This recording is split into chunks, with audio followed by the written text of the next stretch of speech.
Oh yeah, hell, I Steroids. got super jacked up on roids. I was on the sauce for like ever. The sauce. That's how nice Jake is. He calls it the sauce, whereas I call it injecting in my butt.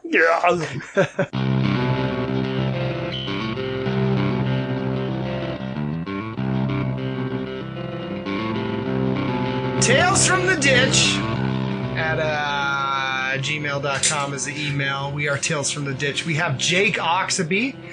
He is Prince of Basconia, which, if you remember, in 1978 invaded Australia. That's true. The Basques. Criminals against criminals. Interesting. With their sheep. With their sheep. Floated those sheep all the way across the Mediterranean? Oh, I'm so bad with waters. Australia is the one that's a planet or a prison island, right? I believe so, and I'm a cave-dwelling folk. We don't do well across long... Like the dead in some necromancer books I've read, you can't cross bodies of water, so I assume that's true for me. Jake, you want to say hi? Hi. Jake Oxaby is the 5-time karate champion of Scotland, which is basically just headbutts. And They practice the karate called the Gyu. yeah. I want, before we let Jake take the lead, all our sponsors, Jerry Falwell gave us the Diversity and Tolerance Award, the Kirk Cameron Rapture Award, which I think is like better luck next time when we're left behind.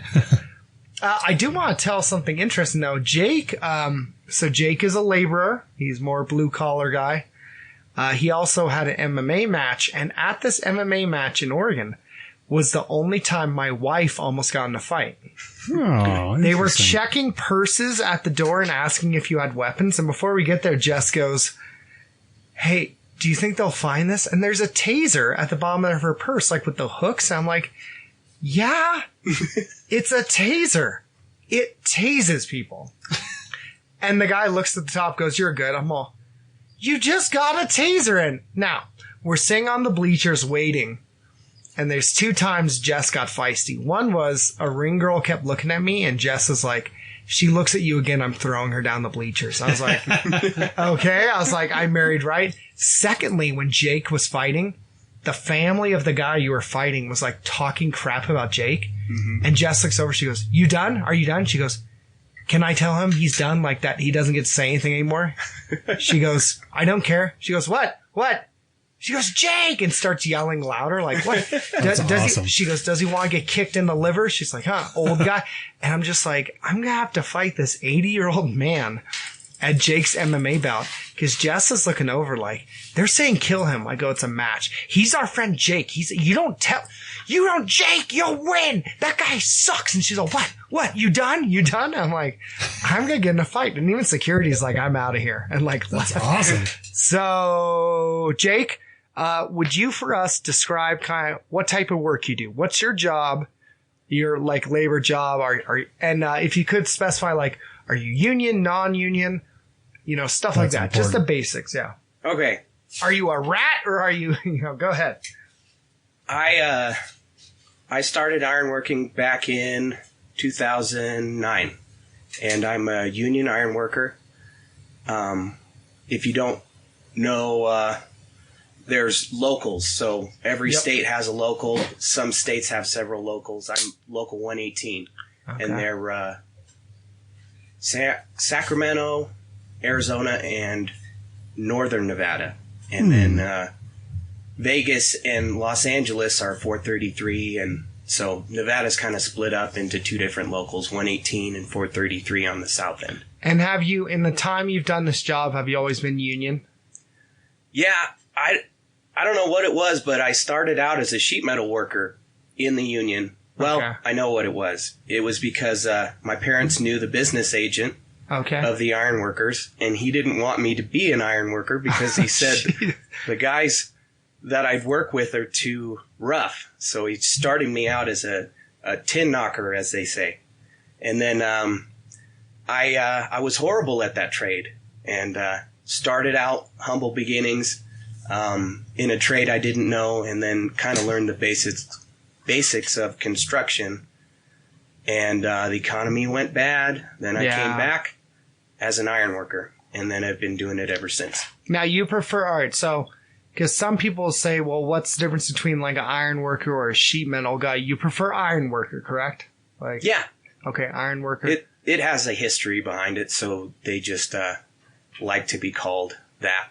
I mean, in the apprenticeship program, they teach you a lot of the history and a lot of the trade. It isn't all just labor intensive. They try to teach you the history of it. So iron's been a part of the trade since the beginning when it started. And you also are a lover of Jesus. You're a Christian. Your family, correct me if I'm wrong, is Catholic? Mm-hmm. I mean, is your dad still practicing Catholic? Or? Yeah, my dad is regularly attending church in Carson. Like Mass? Does he go to Mass and stuff? Right, yeah. Okay, and your family's not Spain, it's Basque, correct? Yeah. That's a section of Spain? There's explain Basque. There's I'm billions of them. I'm not too versed in it either, but I can say that there are French Basque and there are Spanish Basque, and there's horrible wars between the two and in the area. And I'm probably, someone listening is going to give me shit, but all our Basque listeners, cut him a break. Yes, jerks. Cut me a break. Sorry, go ahead. They've been fighting over that territory for a long time because they share a border, right? Right in the mountains, right? Yeah. So long story short, they're sheep herders from Spain, and a lot of them got away from all the terrorism and came to Nevada. I guess it could be similar to where they lived. Maybe and there's not. a Basque monument, isn't there? And I thought by Virginia and McCarran. Well, if you go through Rancho San Rafael has a bunch of names on big marble slabs and like a sheep herder there, and it's kind of so interesting. Yeah, why Nevada? Part of it, Reno. It's such a weird place to come, I feel like. The Dutch went to Pennsylvania, and I hate that place. I've never even been there. You guys had the worst. You guys had Tony on here. He said survival. People want to go where the climate's warm and nice, and that's the worst place to go. He said go to the desert where it's like this is where Moses tried to get out of. Maybe they wanted to go because the desert was more appealing. I don't know. Was it our low tax rates? I could just imagine them though, wherever this disputed territory is, high in the mountains, holding that shepherd's staff with a bunch of sheep and saying, "Have you heard of this place called Nevada?" I don't know what that accent was. That sounds like Liam Neeson. There's a place called Nevada. That's Italian. What would be a Basque accent? And there's another interesting thing. Their language is very, very difficult to learn. So, because I always picture going, "We're a Basque." I don't know. Yeah, that's another. They That's another reality. They might not sound like that, Seth. I'm beginning to think they might not. All right, so I want to get back to something. So, and we talked about this a little bit, and no one's read him except nerds, and that's fine. And the reason I'm bringing him up is just to lead into a question. Good. So, Abraham Kuyper had a view of sphere theology where it was kind of a pushback. Like you had... Back in the day, you had this idea of like the holy work is pastors and then everything else is secular and, or you don't want to be a part of it or, you can move stuff around that. Yeah, we'll figure it out. And all the other work is secular. Like, okay, there's pastors and then there's everything else and you separate it. As opposed to Kuyper kind of broke it down like, okay, you have art, you have science, you have all this. All of it can be the glory of God. All of it works within the economy of God. They're kind of the gears of creation. And they all work together, these different spheres or gears of society. And that each one you have to kind of trust. They have their own sovereignty, their own influence. Like science shouldn't tell art what to do. Art shouldn't tell labor what to do. But he had this kind of, I feel like, holistic view of like the whole life of a Christian. You, obviously, your whole life is not just Sunday. You get up, you go to work. You labor, you have your frustrations, your joys, your victories, your defeats, all this. Like, you're working in this job day in, day out, but you're a believer. You're not just some guy with no purpose. You're a believer. If you had a new Christian who was on the job site and he said, is any of this redeeming, or what good does this job do? How would you kind of talk to him about, say, how your job can give God glory, or how it contributes to society, even like a pragmatic level? Like, buildings have to be built. Yeah. Like, you can have doctors, but someone has to make the hospital. And after World War II, I don't know why, like, we've gotten rid of, like, this love for trades. We see it as a plan B, but, like, it wasn't always like that. What would you say to a brand new Christian? He's on the job site going, this sucks. I'm a Christian. This has no point, no purpose. It doesn't benefit anyone. What would you say? I mean, can it be done to the glory of God? Does it have benefits? Does it help society? Do you ever see purpose in it? Are there ever good days? Are there ever hard days? Like, so what would you say to a guy like that talking about, and just, it doesn't have to be this like highfalutin, like, you know, crazy theological thing. Just at the bare bone, let's say the brass taxes, you know, as Logan told me to say. So what do you think about that? Just, you know, because it's one thing to just do your job and say nothing matters, but you're a believer and a hard worker. What do you think about that, man? Okay. If someone were to become a construction worker and they were struggling with finding worth in what they did, right? Seth? Yeah. So I'll answer that one first. I don't know. It's so hard. I mean, if you ask me, I was a pyro, and I just liked to burn things when I was little. Yeah. And progressively. Say it. Yeah. As soon as I was in middle school, I could take welding. And then ever since then, I've been doing it. So I didn't do what my dad did. He was a civil engineer, and my mom was a counselor. I know you've heard people say that they wanted to do exactly opposite of what everyone else around them was doing.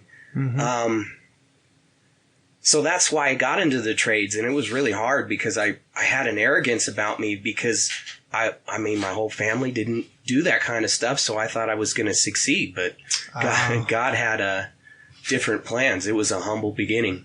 So I started out there and then went through hell and then came into something. I realized that I really wanted to be an iron worker because it first of all, I couldn't even eat lunch next to the edge of a building. Like, I had to be 10 feet back because I was so afraid of heights. Yeah. And, you That's know, like, interesting. Very interesting. And it's something I battle with every day. And then, I don't know.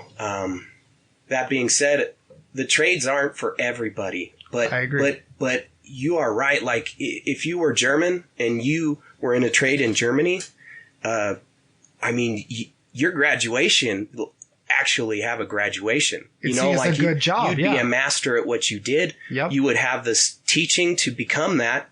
In all I can say in Reno is that, you know, like, they just throw you into the fire and hope you succeed. You know, like, sink or swim. And you know, it is different in the U.S. because it is a secondary thing, but I don't see that being that way for a long time. But anyways, I think that the computer sciences and like everything else is going to be so flooded that no one's going to be able to do manual labor. But and it wasn't always like that. We used to value them more. It was a good, good honest job. And so anyways, I tried to do it to step out of the mold, and it, from every job, it doesn't matter what you're doing. If you're, you know, in an office or if you're fighting forest fires, like, God's common grace works through everybody, you know, like, and as an iron worker or a laborer or anyone else, the electrician, he'll go to work every day. Let's say he's building a hospital. The power that's involved in a hospital has to be dependable. If an ironworker's building a school, you know, like, he has to, his work has to be above reproach. He has to keep everyone in that building safe. He has to provide the building itself for the people to come in and do their jobs, like the plumbers and the sheet metal workers and the electricians and all these different trades that feed their families. like the iron worker will build that building, and then everyone else will attach to it and kind of like survive off of these buildings that we that we erect. So like every job is part of God's plan, and a pastor's job is so important. I work and try to live out my Christian walk as an iron worker by example. I'm horrible at preaching or like, like kind of trying to argue or not argue, but apologetic. I just try to love the guys that I work with. Yeah. And that's the best thing I can do. That's what God's gifted me. And, my Christian walk will grow. And hopefully one day I'll reach people in another way, but I think the coolest thing about the trades, and I've worked in the trades, but I've never really spent a long time Sean in the trades. dove for golf balls as well. Yeah, that was my first trade, was golf ball diver. But I've been a framer, a painter, a landscaper, a door millwork person. And I enjoyed them. I really enjoyed working with my hands. And the best thing about it was always I could ride around town. I could be like, hey, I built that addition. Or, hey, I put in that lawn. Or I actually created that doorway right there or something like that. That's always like, I feel like the coolest thing. I'm currently in the computer science industry, and I can't say that about anything. You know what I mean? I can say it's almost like you're the best boy grip in a movie, and you're like, oh, see my name before it like goes by on the thing, Yeah. So I always thought trades were cool, and honestly, welding, I always thought was the coolest because you get to wear the welding helmet. It's dope. No I shirt. like Yeah. You're not wearing a shirt anytime. You're always shirtless, and you're always wearing that welding helmet and like throwing sparks everywhere. Yeah. It seems like the coolest thing in the world. You hear that music in the background, so bam, bam, bam, and he's sending sparks. Then he's exactly. I need a Coca-Cola, and someone throws it to him. He flexes. He goes, bask, and then drinks it. Work hard, play hard. Work hard, play hard. But then there's like, I mean, each trade kind of has, I guess, maybe a kind of caricature about it. You know what I mean? And 3 divorces and what? Drug addiction? Was it? 3 DUIs, not 3 divorces. Oh, okay. 2 divorces. One? Yeah. In ironwork, really? Well, there's benchmarks. It's the minimum. Yeah. I went into steel too. I worked for A1 Steel. He meant he steals. Nice. Like he stole. I was independent. Of course. I was scabbing a little bit, and I tried to, and I pictured myself, no shirt, sweaty, glistening, welding helmet on. I ended up tying rod for like 2 summers, and it was the worst. That coconut bowl job was the A1 Steel did all the rebar there. Oh, did they really? Yeah. I commend you for doing that. I mean, oh yeah, I destroyed 18 grand worth of doors at a factory. It was funny though. It's like weird though, because like there's weird things about it. Yeah. Like weird superstitions, I guess. Like when we were tying bar, they wouldn't let me like squat down. Oh yeah, you could. You have to bend over. They go women squat. And I was like, all right. I was like, I don't care. This is better for my back. And they're like, no, you have to be bad on your back to be a steel worker. And I was like, how dare you? And that's when I realized I'm too tall. I realized that wasn't going to work out for me. Yeah. What's with painters? So you always have like a welding helmet and maybe like black cheeks when you're working an iron. How come painters always have like a ponytail and a baseball hat? And butt cheeks? I don't know. Yeah. And a meth addiction. I mean, well, yeah, like the first thing, I mean, you paint, and a lot of those guys don't wear respirators for a reason because they breathe in the fumes and stuff. And you're right. A lot of those guys, they paint and they get started just breathing in the fumes. I don't know. I want to talk crap about carpenters now. next thing, they're addicted to meth. Yeah. Jake, I gotta ask you, and this is super important. Jesus, union or independent? Oh. He was a carpenter. Was he union or independent? And did he hate his union boss? Put vengeance on his union boss. He goes, I'm dying for you, but still. Yeah. I was doing a hand motion like I'm hitting a nail with a hammer, for those who can't tell. Yeah. I'm doing it now. It's a hand motion. Yeah. And it looks like I'm wiggling the hammer. Irreverent. Non-orthodox. If people didn't abuse, like, workers in the beginning, they wouldn't have to have unions. I think Christ is obviously that, when it comes to politics, he's not either or. And when it comes to union or non-union, he's not on either side. He's right and good. And, unions started just to protect the workers because of injustice, right? Yeah, they had guys that were making huge profit during the Depression, it would, if you think of iron workers, one guy would fall and either get hurt so bad that he couldn't do his job, or he would die. And you couldn't call in sick; they'd fire you. No. There were people lining up at the fence to go in and take his job, and that's just not right. Like, they were working horrible hours, and if it wasn't for that, we wouldn't need unions. It's man's inherent. 8 years old too. Yeah, people have to be a certain age, and if it wasn't for people being irresponsible, we wouldn't need it. And as far as I'm concerned, it's just the fall, and everything is cursed by, it's just a shitty deal. And so I heard you say everyone would be independent if there was no sin. Yeah, we wouldn't need unions. Amen to that. All right, Jake, I gotta ask you this. Okay, so, did you, I thought, maybe I'm wrong, because I want to go on to another top, but this is like the last one. If you have a question, that's cool, Sean. The podcast's not all about me. It's my name on there.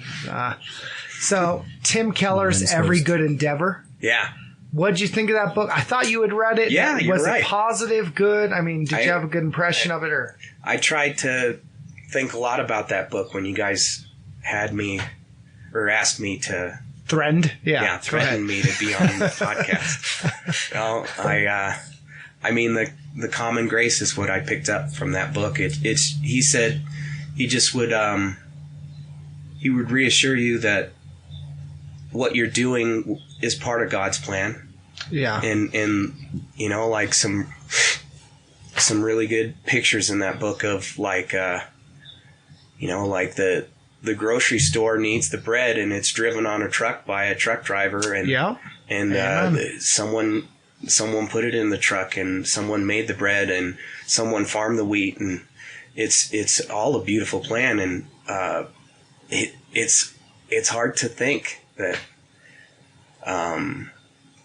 you're involved in that, like your job is so hard and cursed, and you guys are talking to me at a real rough time when I've been beat up and sick and, working, two kids now. You got 2 kids. Well, God, the one good thing about work sucking is coming home to, a 3-month-old and your daughter that's learning all these cool things, and your wife that, has got her 3 months off and she's loving it, just not having to worry about work. It's solitude, God's really used this time to show me that work will never fulfill me.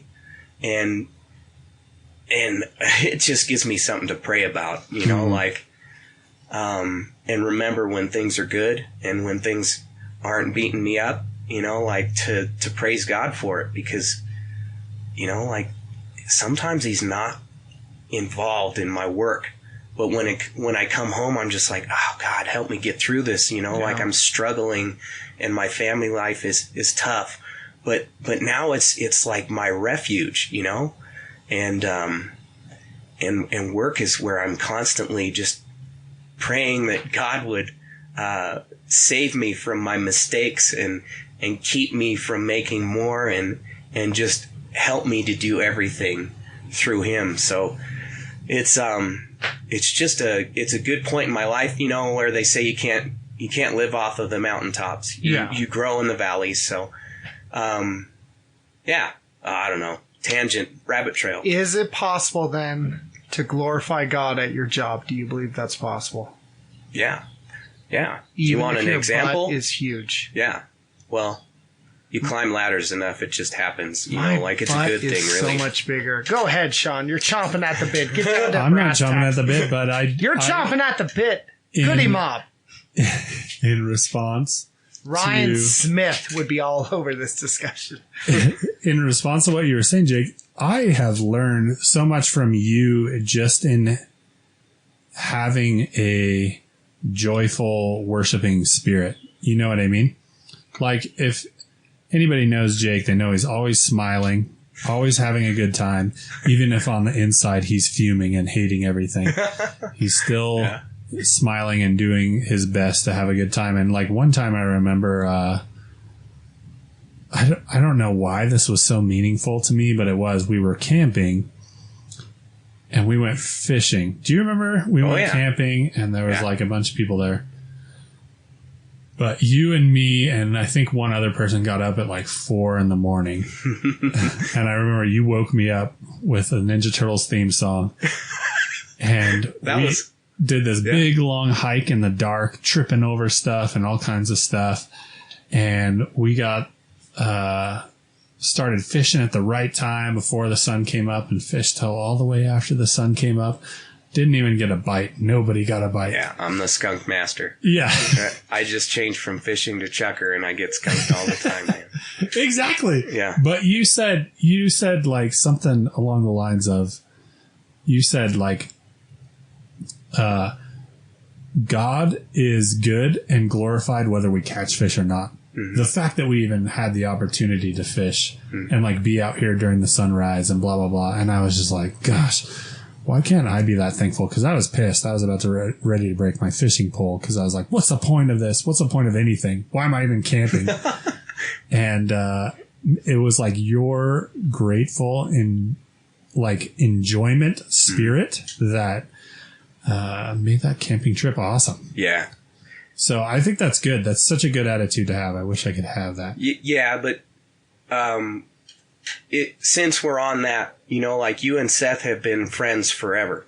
And I think when I look at you two, I like to fish. If I just cast it all day, you know, like that would be fun. But this is like you guys doing this podcast and you guys trying to outrun trains before you were Christians and like all this stuff. Like I always look at that and I'm amazed because you guys are super loyal to each other. And I think my joy, yeah, you know, like it's a good gift and so's friendship. You guys have an awesome friendship, and that's something to really be thankful for. We do, don't we? You do.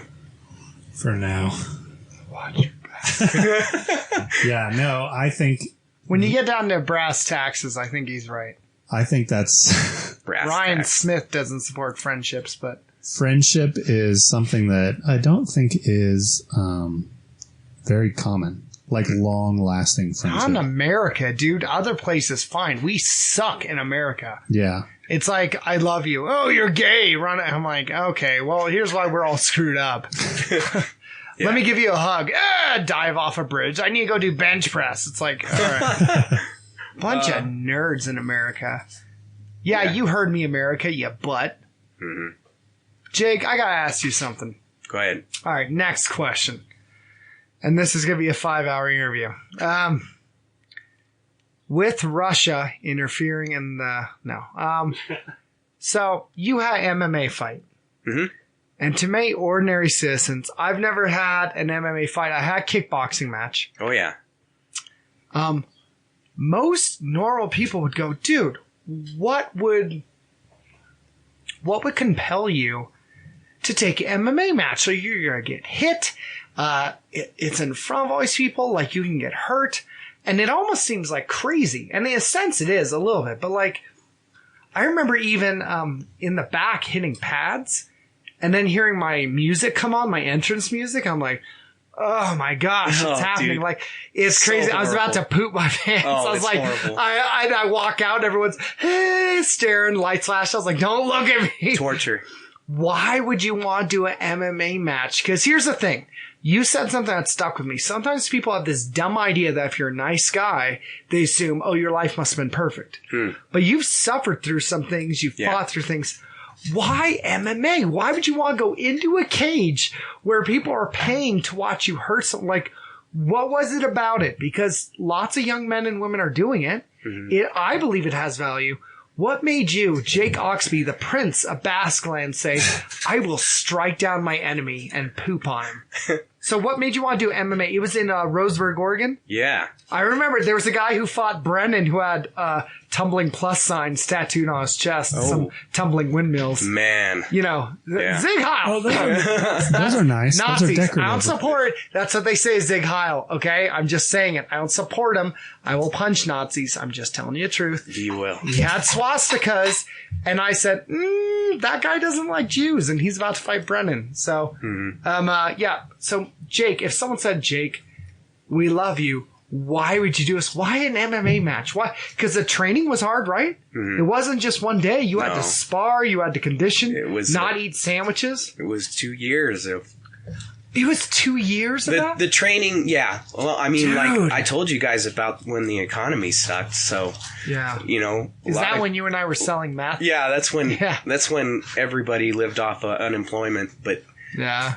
so yeah, not very redeeming of me. But yeah, I mean, work was slow, and I had to do something to stay busy. I had wrestled for a long and painful time before that, and it had been a while since I wrestled, but that was one thing that I was good at, and I think pride got me in to go fight. Okay. And the fellowship was what got me to stay.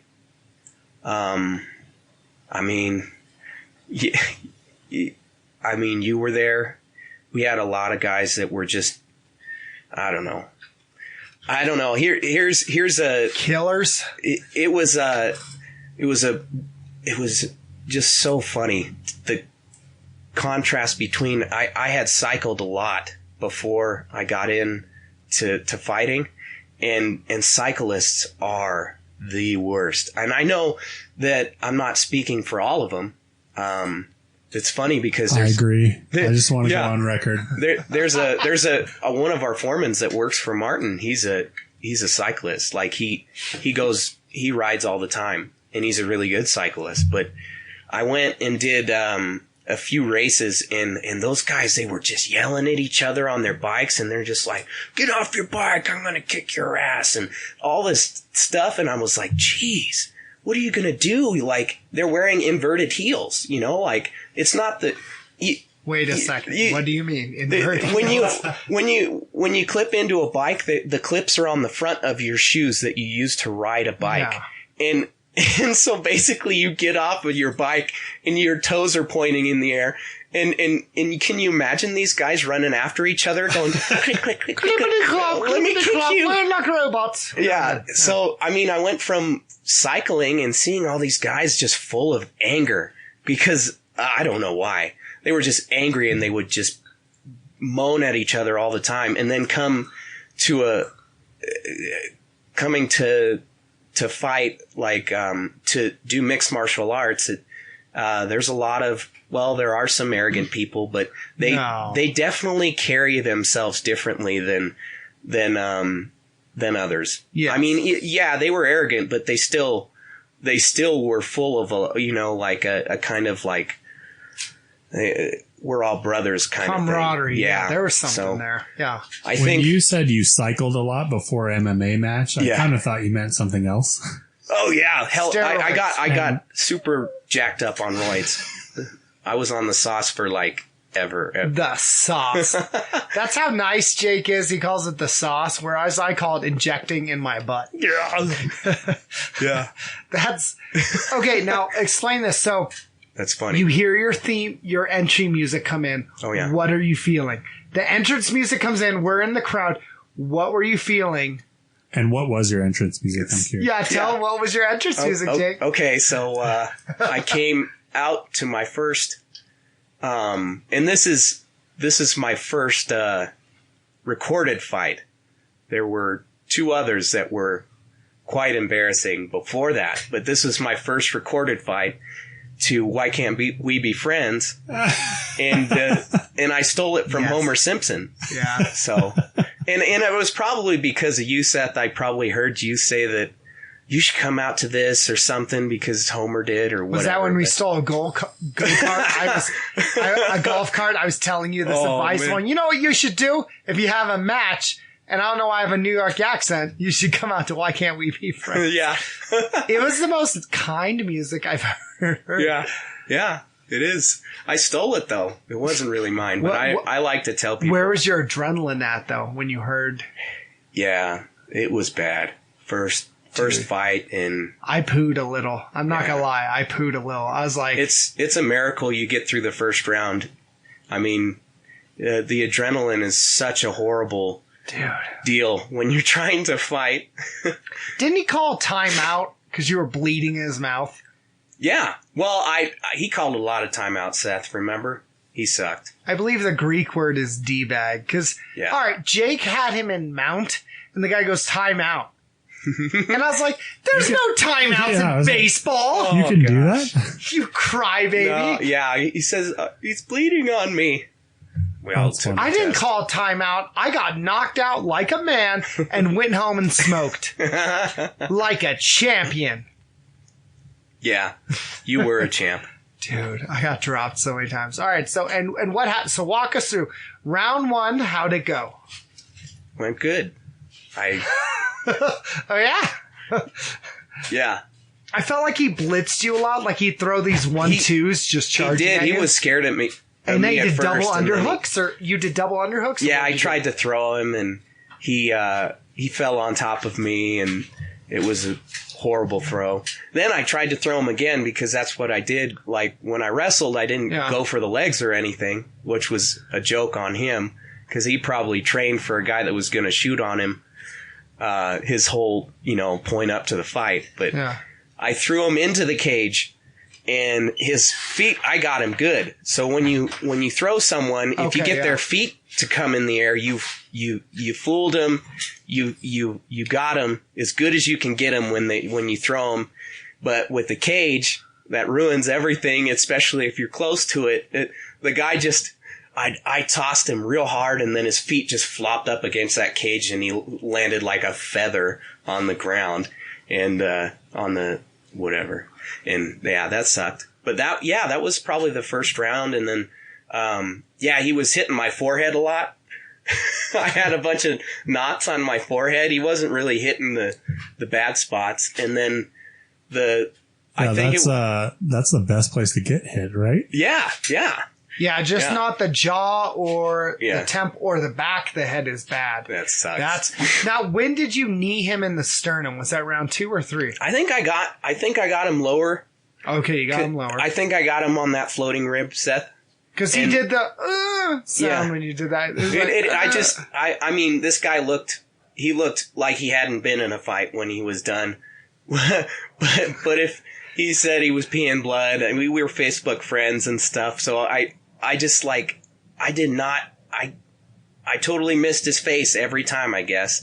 And whenever I landed a shot, it was on the body, and I kneed him a few times. And was that round 2 or 3 where you threw that knee that cut? Because there was a big... Okay.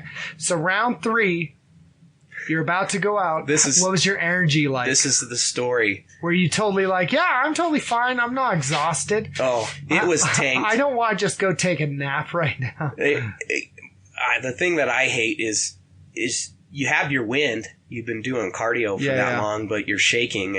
And when your muscles shake, it's a confidence decreaser. It just, when you're shaking, you're like, I don't have nothing. But one thing I always tell everyone on that last round, Zach and Rick and Casey said, shoot on him, you have to make it a definitive win. Yeah. So I shoot on him, and all I see is a bright light, and he kneed me right in the face. Oh, no. Yeah. And I grabbed his legs and threw him down and got up on him, bled all over him, yada, yada. What we talked before that. And me and my dad I drove him to the airport for a long time when I wasn't working. I had like a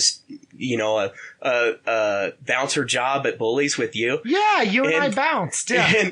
And I would drive him to the airport at 5 a.m.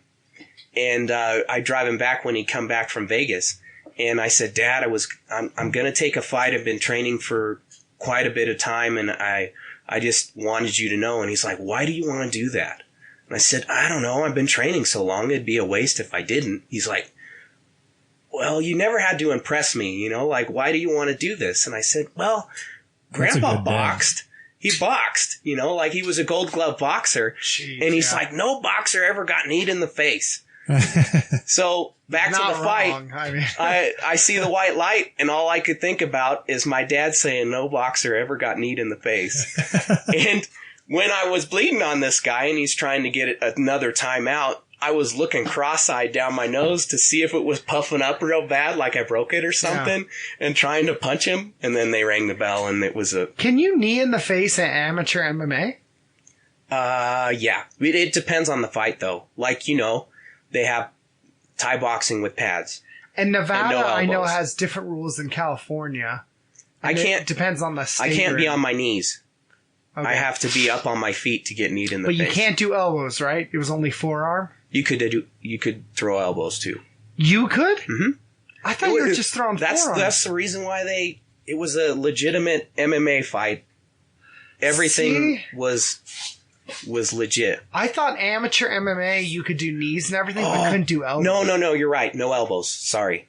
Because you forearmed him and he said, he hit my wiener. And I was like, wait a second. I didn't see any wang. Can I say two things that I think are really significant? I'm sorry. One is when you got stunned with that knee to the face, immediately your technique was to drown him in blood. Yes. And I appreciate that. And I want you to know that's amazing. Saved by the blood. 2, your dad said, you don't have to do this to impress me. Mm-hmm.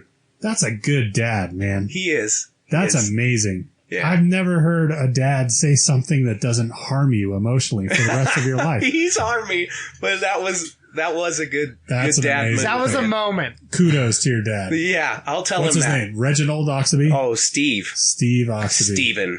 Steven. Raymond. Steve Worthington Oxaby the 19th. That's all I wanted to say. Sorry. You wanted to say more. Yeah. Because Jake has killed Titans. Go ahead.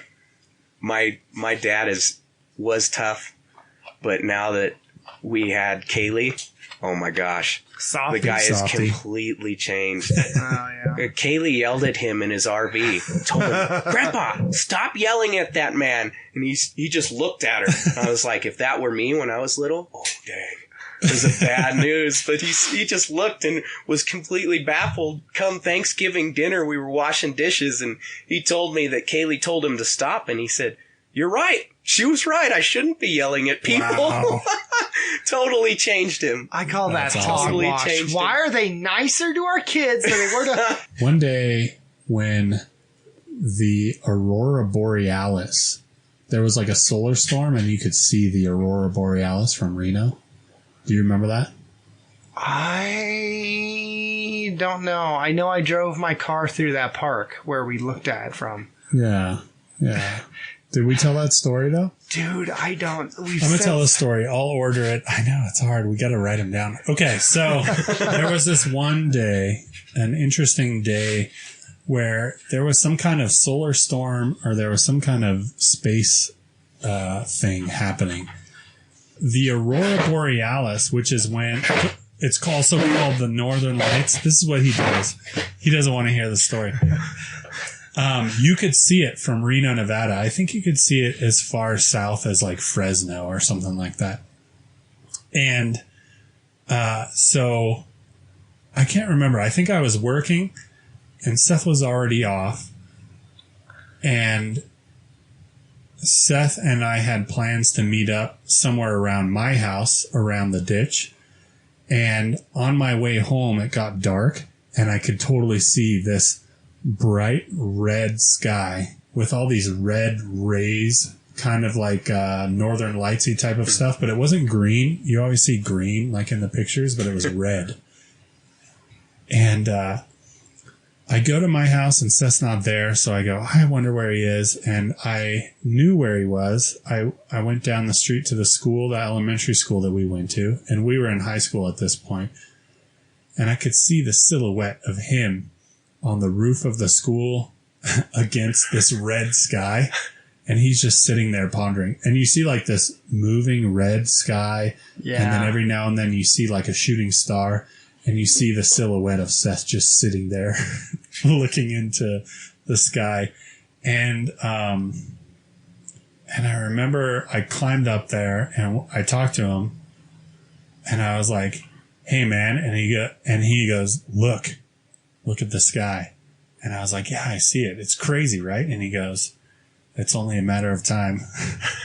Because Seth was convinced that the rapture or some type of pre-millennial AF. Yeah, you were. So much. And so you were convinced that this was like a blood moon or this was some heralding of the end of the world. And you were just going to sit on the roof of the school and experience it. And I was like, and I remember I told you, I was like, dude, it's not the end of the world. It's just there was a solar storm or something like that. And at first you were like, well, wouldn't the end of the world come with a solar storm or something like that? But then you were like, wait, really? This is just a stupid space phenomenon? This is bullcrap. And then you got off and then we drove through the park because you were angry and you had your windshield wipers on the whole time. Which was unnecessary. My tale from the ditch, I'll give Oxaby 40 more seconds. So I had failed my driving test, and we were in Mogul at our friend's mansion. And a friend of ours had showed up, who I felt was irritating at the time because I was immature. Call him Craig. So we're goofing around playing. It was like me and a few guys from my band and other people who aren't in the band in the driveway. People are drinking, smoking, and I had been doing both. And we're goofing around, and he's talking crap or something, or just making jokes like, you suck, haha. And I was so mad that I'd failed my driving test that I was already in this bad mood. And at this mansion, it was our friend's house, Vince. That was when I always did drugs, got drunk, or broke something, or got in a fight. I remember I was still singing into the mic, and then I blitzed him, and was punching him in the head. And he ended up, I think, crying? Yeah, we were... Okay. You did not set the scene well. This is what I always have to come in and clean up this stuff. Because all I see is the facts, Sean. I don't care about the details. We were in a band. I punched him. We were playing a show, and Seth was the singer. For like 15 people again. And he was singing, yeah, and like 15, maybe 16 people were there. And it was in the driveway of this house. Big, very nice house. And there was 15 people there. And usually, like, we were punk kids, so people would mosh, you know? Remember moshing? Remember those mash pits? Mashed potatoes. And so everybody moshes, and occasionally somebody, like, throws an elbow into me or Seth or something like that, and it's all part of the fun. But for some reason, Seth was singing, and he looked down on the crowd, and he saw this guy, Craig. And he looked at him, and instantly he was just annoyed with him more than anybody else. And every now and then there was just somebody I could tell who annoyed Seth more than anybody else, and they had it coming usually. And Seth just immediately, mid-song, stops singing and just literally goes in the crowd and just starts haymakering him like Forrest Gump. It was brutal. Yeah. Just because you were mad about your driver's test, too. Because they gave me bad directions at the DMV. It was garbage. I should have got my license.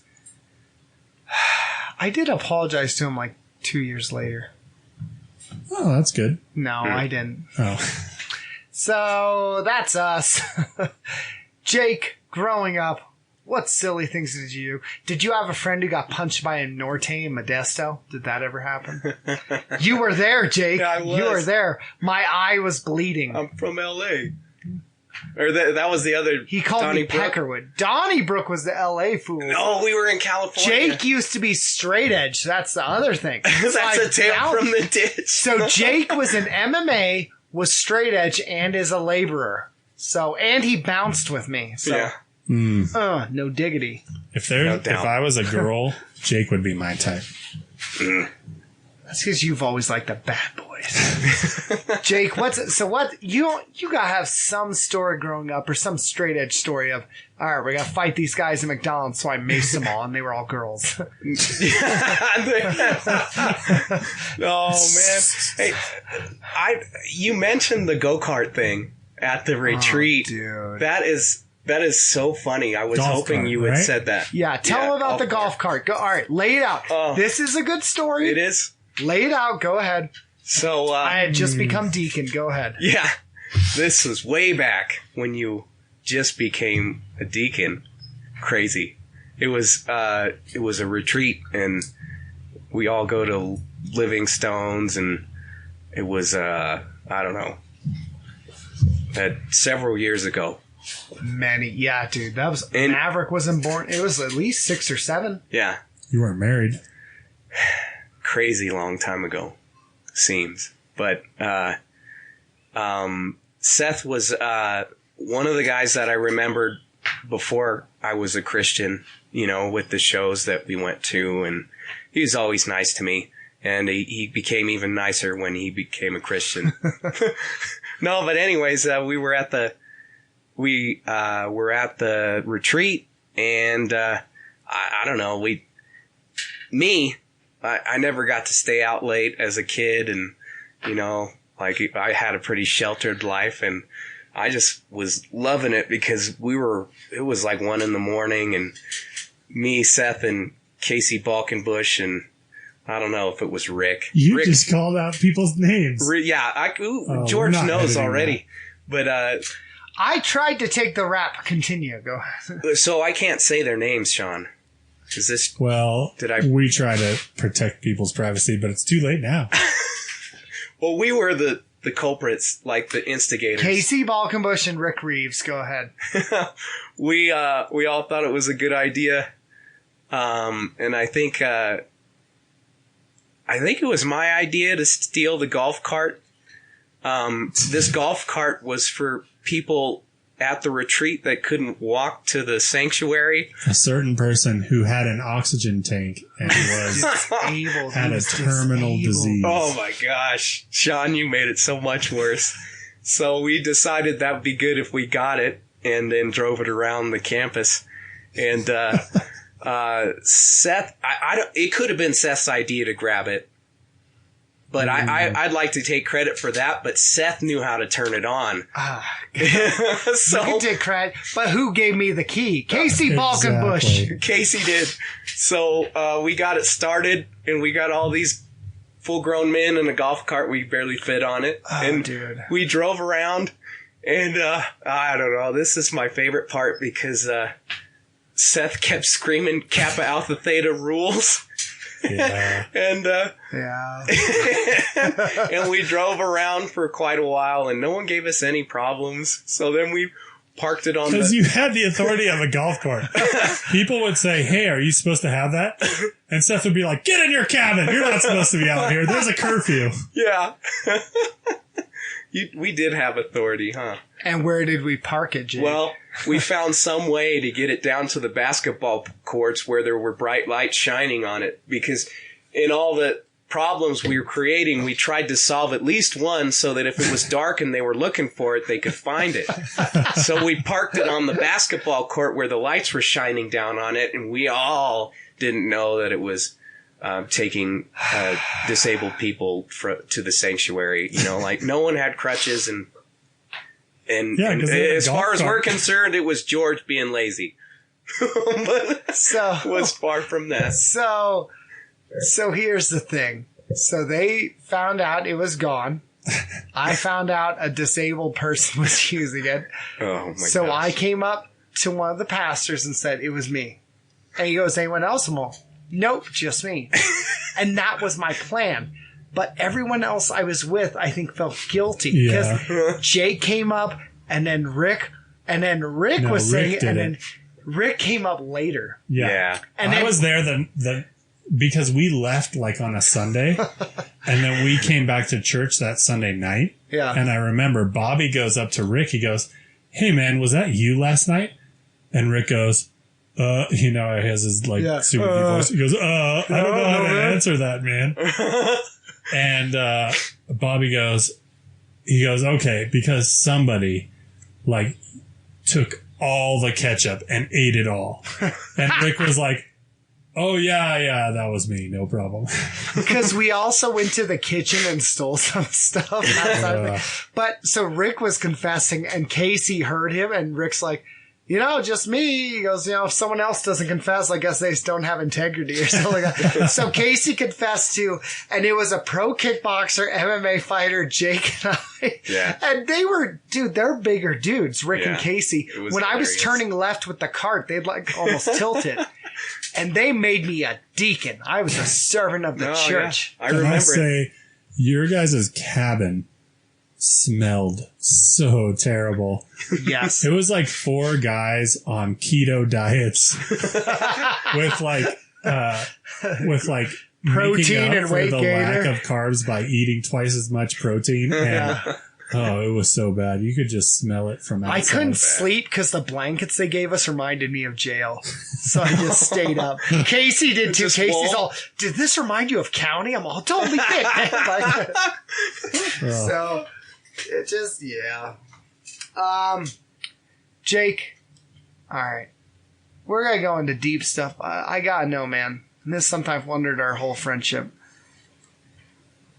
Cake or pie? Pie. Does that satisfy your bloodlust, Sean? The Basques. May Jake's house always have victory and destroy his enemies and steal their foreskins. It's a beautiful thing when a man chooses to side with pie over cake. Yeah. It just... We've had a bad couple of weeks with the cake. Well, it was weird because Ryan's like, I love fascism and cake. Exactly. I want to have Ryan Smith back on here so he can actually defend the stances that he won't say in public. Like pacifism? Yeah. Cake idolatry? Yeah. Hillary Clintonism? Yeah. Everyone's all, well, unsubscribe. Jake, what's your favorite pie? Rhubarb. Strawberry rhubarb. Yes, that's mine! You're kidding? Oh. It's the best. Dude. Have you guys ever had just rhubarb by itself? Yeah. I think terrible. Jake, it's only good in the presence of strawberries. we didn't have anything cool when we were bouncing, did we? I remember you tried to evangelize to that drunk guy. Oh, gosh. And he said Jesus would come down and he'd go, all right, man, right on. I'm cool with all this. And I was like, I'm off in an hour. I really just want to be done and eat my nachos. And Jake's like, well, Jesus loves you. And the guy's all, he'd be saying, right on. Jesus would be right on with what we're doing. He goes, yeah, brother. And he's smoking. In my mind, I'm all, you are high. Shut up. Dude, it sucks because, you would feel bad for the guy that was stuck at that job because conversations are like that, like there's nothing deep, no real heart in the people that really feel like they have to talk to a bouncer. It's like you're the only guy that I can get to talk to me because you're supposed to stand by the door. Yeah. So, and then you tell him about Jesus and he'd be like, you're all right. He's all, that's cool, man, but I want to talk about my divorce. And you're like, okay, well. There you go. That's better. Yeah. Or I guess you could have those conversations. The UFC fight nights, they're like, that was garbage. Couture should have won. I'm all, that was Chuck Liddell. He goes, whatever. He should have won. I'm all, this isn't even the right fight night, man. He goes, Mayweather's the best MMA fighter. And they'd walk away and piss on the car. I'm all, why am I working here? Seriously. Seth. Jake, I have a great story about you, actually. Okay, go ahead. What? Do you remember? And this was a very long time ago, so I barely remember. But do you remember a ministry that Seth founded, essentially, called the Safety Team?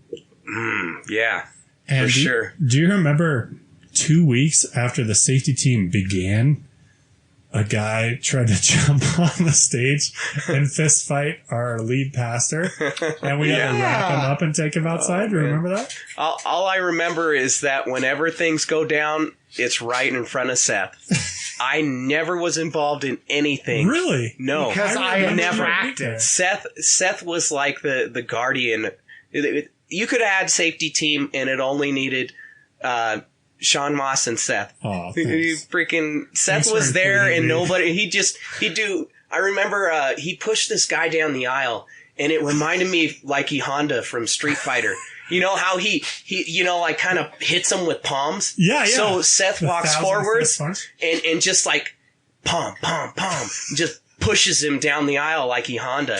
And it was Seth then, and it's always Seth. It's true. It was, we never needed anybody else. Seth is to the quote Safety Vision, Team our pastor. very power invites challenge. Because I'm sorry, for some reason, Sean knows this, I go somewhere, and it, for some reason, like, attracts conflict. Sean and I went to Philadelphia Cheesesteak to talk about how I said, I don't know why everywhere I go there's a fight. And a homeless guy walks in and goes, who wants to fight? You guys got a problem? And I'm looking the other way eating, and he goes, what, you got something to say? And I wasn't even looking at him, and he stares at me and wants to fight me. And I was like, there's just something about me that people want to hit me. And It's that's awesome. Continued on as a pastor. It did. So I remember this. Seth was a legitimate tough guy when we were this age, whatever it was. I don't know, 20s. 52. Who knows? I acted like a tough guy when I was in elementary school, middle school, and maybe a little high school. And then stopped doing that because I was too lazy and I got married really early. So I was like, I don't need to be a tough guy anymore. Uh-huh. Seth had continued being the tough guy after that. And then Seth came eventually back to the church, got saved, and shot up through the ranks of Living Stones, became a deacon, eventually became a pastor. So early on, just like Seth's saying, he attracts some type of potential defiance or something like that. The lead pastor goes up to Seth and says, hey, I want you to start this security group at church because it's only a matter of time before we have some terrible accident. And he goes, I want you to be there. I want you to be the shield. And Seth goes, that's right up my alley. And so Seth says, Sean, I'm going to need your help. And I was like, I'm not a tough guy. And Seth goes, I know, but I need you to help do this administration stuff and also put on a shirt, and you're tall, so people will think you're tough. And I was like, thanks, Seth. I appreciate that. And so we started it, and it was like 3-4 guys, including Jake. Yeah. And it was literally the second week that it ever existed. And we had never really had any crazy problems before. And this guy shows up and he starts saying things like, I am the hammer of God, and I am here to hammer living stones into King pieces. David, yeah. Yeah, all kinds of weird, really strange stuff. And so at some point, he, in the beginning of the service, starts dancing crazy and starts doing fake finger guns at the people who are singing worship on the stage. Yeah. And so somebody, I think Stefan or somebody, asked him to leave. Said, hey, man, that's not cool. Said, Hey, dude, man. we gotta go. Yeah, we gotta That's go not outside. right. I'm a lawyer. And he goes, and so we go outside and he goes, hey, man, I don't think you should be fake shooting these people on stage. And the guy goes, and he was super nice. This very tall, he was like 6'8", very skinny, prophet, hammer of God. He says, oh, okay, I didn't know you couldn't do that. But here's the thing. I did know you couldn't do Yeah, that. exactly. So he sat down, and we had just started the safety team, like I know, and we're walking around staying where the kids are because we want to keep the kids safe. That's the main priority. Mm-hmm. We hadn't even thought about the sanctuary being an important part. You know, we figured, hey, we know they're going to heaven if they die. It's not a big deal. The kids, on the other hand, you don't know. And so Stefan or somebody calls us over and they go, hey, this guy was doing weird stuff. Can you keep an eye on him? And I think somebody goes, yeah, we'll keep an eye on him. And I was in the back because they had food in the back. Remember at Grace, they used to have food. And so I was eating stuff. Of course you were. And I came in and I saw them talking and pointing to this guy. And the guy did look a little methy. So I was like, okay, we should keep an eye on that guy. And then all of a sudden I see the guy just get up and walk in. And Seth was somewhere else. And I can't remember who it was. Maybe Brian or something. We had an incident in the parking lot. So 2 guys left. And then you saw him. I was talking to someone else about what happened. Yeah. So we were all divided because like 2 or 3 things were happening at once. It was before we had organized correctly. Yeah. And before we had radios or anything like that. And so I was like, well, I'm going to follow this methy guy in. This was super funny. This is a great story. I'm going to follow him in and just sit by him just in case. I don't really know what's going on. And I'm following him in and he's going down the aisle. And I'm following so closely that I give him a flat tire. And he looks back at me and I go, oh, sorry, man. And he goes, whatever, and starts walking forward. And then the lead pastor does the worst thing he can do. He goes, he's in the middle of a sermon. He goes, stop, everybody. Hey, guys. And he looks at me and this guy and he goes, is everything okay? And the entire room looks at me and this guy. And this guy goes, this is the funniest thing. He goes, I don't know, Pastor. Your boy's giving me flat tires over here. And he goes, and I'm here as the hammer of God to destroy you. And Harvey goes, and I think he kind of looks at me. And at that moment, several things happen. Seth comes in because he heard the speakers out in the hallway. Seth busts through the double doors. And then this guy rushes the stage. Harvey, our lead pastor, puts fists up because he's expecting this. And I'm like, I don't even know. I'm supposed to be the administrative guy. And so I go up and Seth and I, again, are trying to avoid lawsuits because that's like the one thing that we try to do. And Seth puts his hand on the guy's shoulder and Seth goes, like very respectfully goes, sir, I'm going to have to ask you to leave. And all of a sudden the guy goes, I can't remember what he says, but he goes, I'm coming at you or something like that. And he puts a foot up on the stage like he's going to jump off on the stage. And Seth and I bear hug him. Like I grab his torso and Seth grabs his feet because he was that tall. And we literally carried him out. Yep. And then later he was like telling us all this crazy stuff and stuff like that. But like this was the second week this ministry had ever existed. It was insane. It was so brutal. And I remember, Jake, you were there because you helped us carry him out, I thought. No, I missed out on that Jake was smoking the devil's lettuce in the parking lot. Devil's lettuce. You were there, right? Yeah, I remember it. I swear I remembered you helping us. If anything ever goes wrong, I'll probably be so far away from it that I won't even hear what's happening. That's how it always happened with safety team. Did I not get socked in the face by a giant Norteño? You did, man. How ugly did my eye look? Oh, God, it was pregnant. It was like... It was huge. It seriously looked like a hernia in my face. Jake comes out, no shirt. He goes, what happened? And he's talking in Basque, you know. And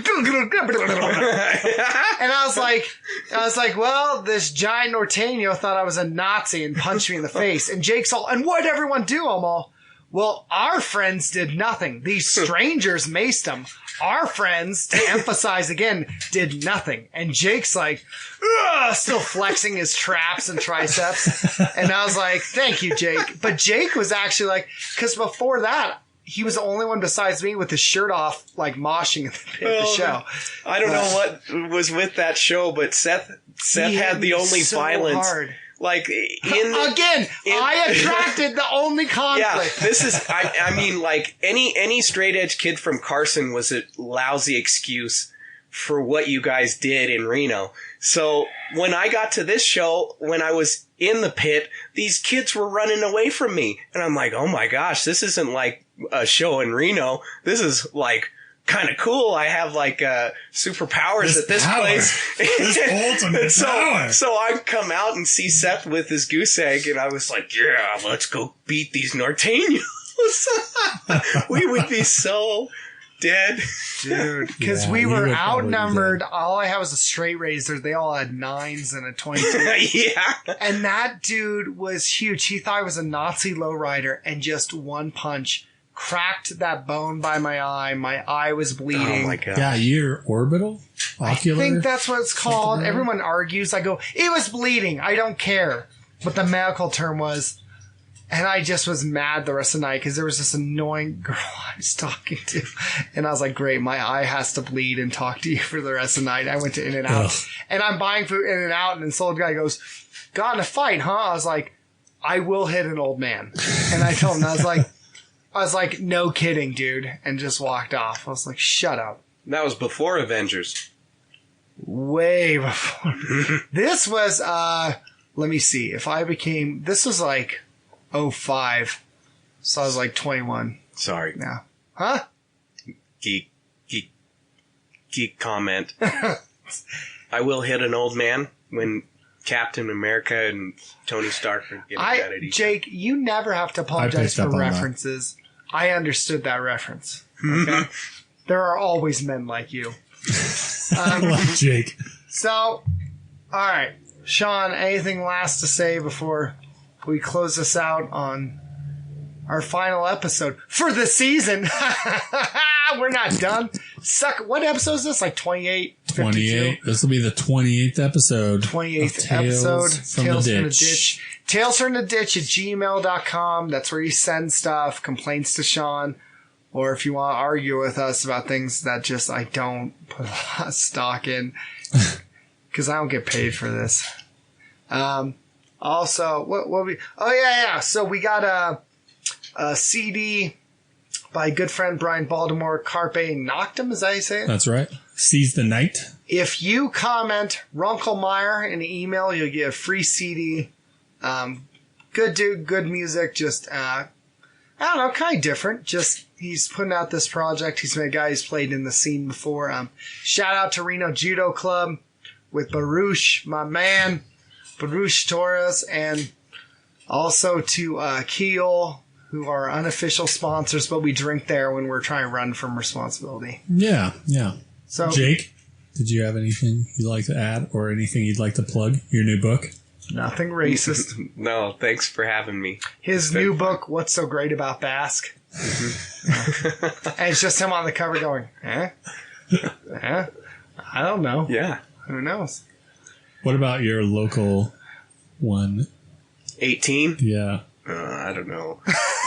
Aren't you supposed to do that? No. Sorry. I don't know. Yeah, they don't advertise. Okay. Yeah, local 118. Support your local. Jake's new book tradesman. with friends like these. Who needs enemas? It's about butts. That's what Jake, it's about butts. I want to say thanks for coming. Yeah. You're an Coming, Jake awesome Oxley. guy. Yeah. We love hanging out with you. Precious rattlesnake. You've always been the best. I can't wait to go hunting with you soon. That'd be fun. Zip it up! Zip it out. Zip it out. Copyright Dave Chappelle. Bye.